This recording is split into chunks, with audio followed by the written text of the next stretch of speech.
আম্মা জান আয়েশা সিদ্দিকা রাদিয়াল্লাহু তাআলা আনহা বলেন, আল্লাহর নবী সাল্লাল্লাহু আলাইহি ওয়াসাল্লাম বলেছেন, দাখালতুল জান্নাতা ফাসামি'তু ফিহা কিরাআতান। আল্লাহ রাসূল বলেন, আমি স্বপ্ন যুগে জান্নাতের ভিতরে প্রবেশ করলাম। মনে রাখতে হবে, নবীদের স্বপ্ন ওয়াহির নেই। ওহী যেরকম সত্য, নবীদের স্বপ্ন ঠিক তদ্রূপভাবে সত্য। আল্লাহর নবী সাল্লাল্লাহু আলাইহি ওয়াসাল্লাম বলেন, আমি একদিন স্বপ্ন যুগে জান্নাতের ভিতরে ঢুকলাম। জান্নাতের ভিতরে ঢোকার পরে হঠাৎ করে দেখি একজন মানুষের কোরআন তেলাওয়াতের আওয়াজ শুনতে পাই। কে যেন জান্নাতের ভিতরে কোরআনের তেলাওয়াত করতেছে, আল্লাহর কালামের তেলাওয়াত করে। আল্লাহর নবী সাল্লাল্লাহু আলাইহি ওয়াসাল্লাম বলেন, কুলতু মান হাযা। আমি প্রশ্ন করলাম, এই যে জান্নাতের ভিতর থেকে সুমধুর সুরে কোরআনের তেলাওয়াত শুনতে পাই, এই মধুর সুরে কোরআন তেলাওয়াত কে করে? কার এই কোরআন তেলাওয়াত? এমন সময় ফেরেশতারা জবাব দেয়, ক্বালু হারিসাতু ইবনুন নু'মান। ওগো নবীজি, আপনার সাহাবী হারিস ইবনে নু'মানের কোরআন তেলাওয়াত। আম্মা জান আয়েশা সিদ্দিকা রাদিয়াল্লাহু তাআলা আনহা তিনি বলেন, আল্লাহর নবী সাল্লাল্লাহু আলাইহি ওয়াসাল্লাম তখন দুইবার বললেন, কাযালিকুমুল বিররু, কাযালিকুমুল বিররু। নেক আমলের প্রতিদান তো এমনই হয়ে থাকে, নেক আমলের প্রতিদান তো আল্লাহ সুবহানাহু ওয়া তাআলা এমনই ভাবে দেয়া দেন যে নেক আমলের কারণে তার কোরআন তেলাওয়াত আমি জান্নাতে শুনতে পেয়েছি। সাহাবায়ে কেরামরা আশ্চর্যজনিত বোধ করলেন, কোন আমলের কারণে হারিস ইবনে নু'মানকে এত সম্মান দেওয়া হলো যে সে জান্নাতের ভিতরে কোরআন তেলাওয়াত করে? যেই কোরআনের তেলাওয়াত সরকার দো আলম নবীজি জান্নাতের ভিতরে শুনতে পাইলেন। আম্মা জান আয়েশা সিদ্দিকা রাদিয়াল্লাহু তাআলা আনহা বলেন, ওয়া কানা আবাররান নাস বিউম্মিহি। আল্লাহ রাসূল বলেন, নু'মান ইবনে হারিস, হারিস ইবনে নু'মানের এত মর্যাদা কি জন্য জাননি? এ হারিস ইবনে নু'মান সে সবচেয়ে বেশি তার মায়ের সাথে সদাচরণ করে।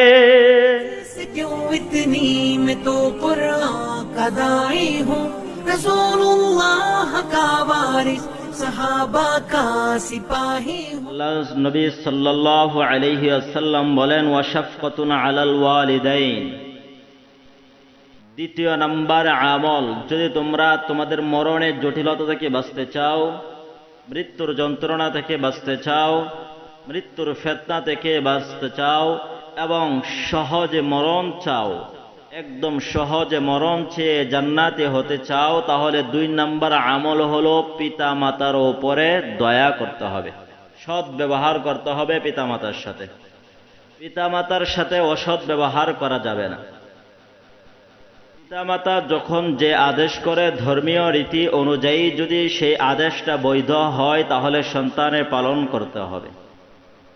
যদি আপনি আর আমি পিতামাতার প্রত্যেকটা বৈধ আদেশকে আনুগত্যের সহিত, ভদ্রতার সহিত আপনি আর আমি তাদের এই আদেশগুলোকে যদি মান্য করতে পারি, আদায় করতে পারি, তাহলে আল্লাহ সুবহানাহু ওয়া তাআলা মরণকে সহজ করে দিবেন এবং জান্নাত দান করবেন। সন্তান যদি তার জীবনে বরকত চায়, রহমত চায়, তার কামায়ের মধ্যে বরকত চায়, জীবন চলার ক্ষেত্রে যদি আল্লাহর পক্ষ থেকে সে অনুগ্রহ, দয়া পাইতে চায়, রহমত পাইতে চায়, শান্তি পাইতে চায় এবং তার বয়স যদি দীর্ঘায়ু করতে চায়, মেরকাতের ভিতরে উল্লেখ করা হয়েছে, দীর্ঘায়ু বলতে আল্লাহ সুবহানাহু ওয়া তাআলা কোন বান্দার হিসাব অনুযায়ী যদি তার বয়স 60 রেখে থাকেন, 60 বছর, আর আল্লাহ সুবহানাহু ওয়া তাআলা যেহেতু আলিমুল গায়ব, তিনি যে বান্দার সম্পর্কে সন্তানের ক্ষেত্রে জানেন যে সন্তানটা দুনিয়াতে গিয়ে পিতামাতার খেদমত করবে, পিতামাতার যখন যা প্রয়োজন সেই হাজত পূরণ করবে, সেই সন্তানের ক্ষেত্রে বয়সকে বাড়াইয়া আল্লাহ তার নেক আমল অনুযায়ী হয়তো 70, নয়তো 80, নয়তো 90, নয়তো 100 করে দিবে। সন্তান যদি পিতামাতার বাধ্য হয়, তাহলে তার বয়স আল্লাহ সুবহানাহু ওয়া তাআলা দীর্ঘায়ু করে দেন। আর যদি সন্তান পিতামাতার অবাধ্য হয়, তাহলে তার আয়ু কমিয়ে দেন। পিতামাতার যখন যা প্রয়োজন সেই হাজতগুলো পূরণ করবে। পিতামাতা একটা জিনিস খাবার তার মন চেয়েছে, তাহলে তার এই খাবার পিতামাতাকে সন্তান দিতে হবে। পিতামাতার আরাম আয়েশের জন্য সর্বোচ্চ সন্তান চেষ্টা করতে হবে। অসুখ হলে চিকিৎসা করবে, পোশাকের সময় হলে পোশাক দিবে। এক কথায় একজন মানুষের জীবন পিতার চলতে, পিতামাতার চলতে গিয়ে দুনিয়ার জীবনে যা কিছুর উপরে যেন সব কিছু সন্তান তাকে দিতে হবে। যদি দেয় তাহলে আল্লাহ সুবহানাহু ওয়া তাআলা তার কামায়ের মধ্যে বরকত দিবে, তার জীবনে বরকত দান করবে, তার বয়সের মধ্যে বরকত দান করবে এবং এই সন্তানের সুনাম সুখ্যাতি এই পৃথিবীর জমিনে আল্লাহ সুবহানাহু ওয়া তাআলা বিস্তার করে দিবেন। মরণের পরও তার সুনাম সুখ্যাতি থাকবে। এবার বলুন তো দেখি, যেই সন্তানে পিতামাতার খেদমত করে এই সন্তানকে মানুষ ভালো নজরে দেখে নাকি খারাপ নজরে দেখে? ভালো নজরে দেখে। মরার পরও মানুষ বলে, আহারে সন্তানটা কত ভালো ছিল, তার পিতামাতার খেদমত করব। পিতামাতারা খেদমত করত, সর্বদাই পিতামাতার সাথে সৎ আচরণ করত, সর্বদাই পিতামাতা কিভাবে সুখী হয় সে চিন্তায় সে বিমূঢ় থাকত। এই সুখ্যাতি তার মরার পরেও থাকে। এই জন্যে পিতামাতার সাথে সৎ আচরণ করা। আর একজন মানুষের কাছ থেকে সবচেয়ে তার খেদমত পায়, সৎ আচরণ পায়, সুন্দর ব্যবহার পায়, এক নম্বরে মা, দুই নম্বরে বাবা। কিন্তু দুঃখের বিষয় হলো আমাদের দেশে রাসূল যাদেরকে সবচেয়ে সৎ আচরণের কথা বলেছেন, যাদের সাথে সন্তান সবচেয়ে বেশি সৎ আচরণ করবে, সন্তান তাদের সাথে সবচেয়ে বেশি দুর্ব্যবহার করে, তাই না? সবচেয়ে বাবা এবং মা, সবচেয়ে মা এরপরে বাবা, এদের সাথে সবচেয়ে বেশি সন্তান দুরাচরণ করে। সৎ আচরণ কাদের সাথে করে? অন্যান্য আত্মীয় স্বজনদের সাথে। বউয়ের কথা তো বাদিয়ে দিলাম, এমনও সন্তান আছে বউয়ের কথা শুনতে গিয়া বাবা মার উপরে পর্যন্ত টর্চারিংও করে। এমন অবাধ্য সন্তান আছে না? আমাদের দেশের সিম্পল অভাবটা কি দেখবেন? স্বভাব হলো বাবা মার সাথে সৎ আচরণ নাই, বাবা মার খেদমত নাই, বাবা মাকে দেখাশোনা করে না, কিন্তু আত্মীয় স্বজন প্রতিবেশী এদের সাথে সুন্দর আচরণের আর শেষ নেই। দেখবেন অন্যদের সাথে কি সুন্দর আচরণ, তাদের সাথে কি সুন্দর খেদমত, কি মিষ্টি ভাষায় তাদের সাথে কথা বলে, কিন্তু বাবা মার সাথে সবচেয়ে বেশি দুর্ব্যবহার করে, তাই না? মরণ সহজ, হ্যাঁ? এই আমল করলে মরণ সহজ হবে না আরো কঠিন হবে? কঠিন হবে। এই ব্যবহার যদি করে সন্তান জান্নাতে যাবে নাকি জাহান্নামে যাবে?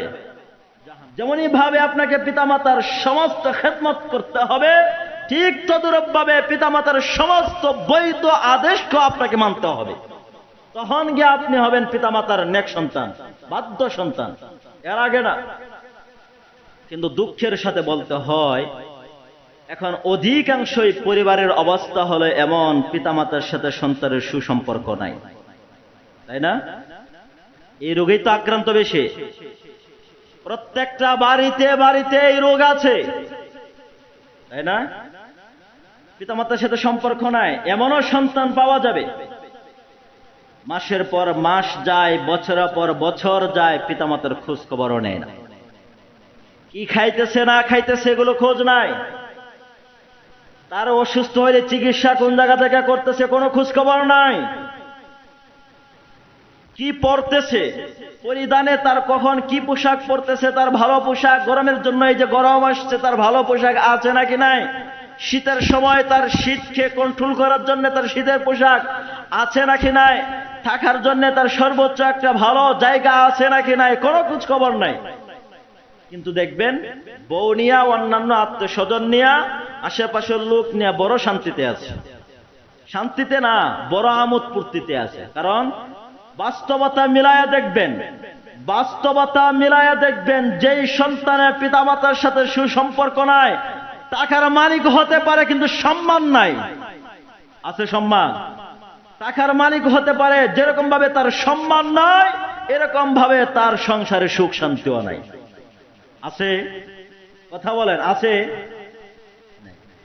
পিতামাতাকে দেখাশোনা করে না, টাকার মালিক হতে পারে কিন্তু সুখ নাই, টাকার মালিক হতে পারে সম্মান নাই। কেন নাই জানেন?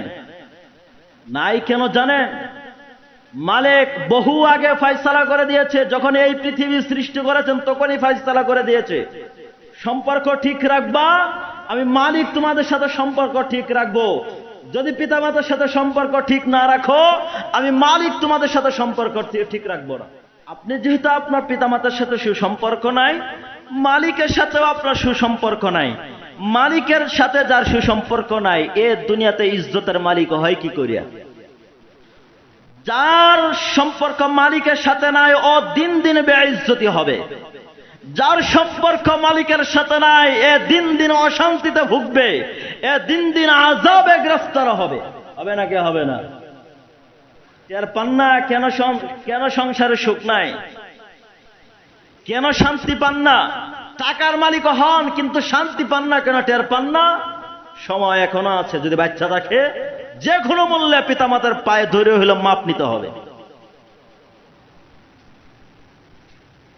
এখন কইতে পারেন হুজুর, অনেক বাবা মা তো আছে পিতামাতার উপরে জুলুম করে, কইতে পারেন না? পারেন কি না? পারেন। হ্যাঁ, এই প্রশ্নটা সরকার আলম নবীজিকে একজন সাহাবী প্রশ্ন করেছিল, ওয়া ইন যালামাহু, ওগো নবীজি যদি আমার পিতামাতা আমার উপরে জুলুম করে? সরকার আলম নবীজি পাল্টা তখন বললেন, ওয়া ইন যালামাহু ওয়া ইন যালামাহু ওয়া ইন যালামাহু, তিনবার বললেন, যদি পিতামাতা তোমার উপরে অত্যাচার করে, যদিও তোমার উপরে পিতামাতা অত্যাচার করে, যদিও পিতামাতা তোমার উপরে অত্যাচার করে, অত্যাচার করতে করতে তোমাকে যদি বাড়ি থেকে বের করে দেয়, সমস্ত বিটাবাটা সম্পত্তি থেকে তোমাকে যদি বের করে দেয়, না খরচ না শরিক করে দেয়, এরপর সাবধান, পিতামাতার সাথে দুর্ব্যবহার করতে পারবা না। এখন কয়জন বাবা মা তার পিতা তার সন্তানকে এইভাবে বাড়িতে সয় সম্পত্তি থেকে বের করছে? দেখান, পারবেন না। এরপর আপনি কি করে পিতামাতার সাথে সম্পর্ক ছিন্ন করেন? কি করে সম্পর্ক ছিন্ন করেন? যার কারণে তো সংসারে সুখ নাই, শান্তি নাই, অপবাদ নিয়ে সমাজে চলতে হয়, অশান্তির ভেড়াজালে জিন্দেগি কাটাইতে হয়। শান্তি কি জিনিস খুঁজে পাওয়া যায় না, সম্মান কি জিনিস খুঁজে পাওয়া যায় না। এই জন্যে যদি আপনি আর আমি মরণকে সহজ করতে চাই, জান্নাত পাইতে চাই, জান্নাতের মর্যাদাকে আলা করতে চাই, এই দুনিয়ার জমিনেও যদি আপনি আর আমি সাংসারিক জীবনে সুখ শান্তি ফিরে আনতে চাই, আল্লাহর রহমত পাইতে চাই, দুনিয়ার জীবনে হায়াত যদি বাড়াইতে চাই, দুনিয়ার জীবনে যদি আপনার আমি সুনাম সুখ্যাতি ধরে রাখতে চাই, পিতা মাতার খেদমতের বিকল্প রাস্তা নাই। পিতামাতার সাথে সৎ আচরণ করতে হবে, সুন্দর আচরণ করতে হবে, সৎ ব্যবহার করতে হবে। रसूलुल्लाह का वारिस सहाबा का सिपाही हूँ।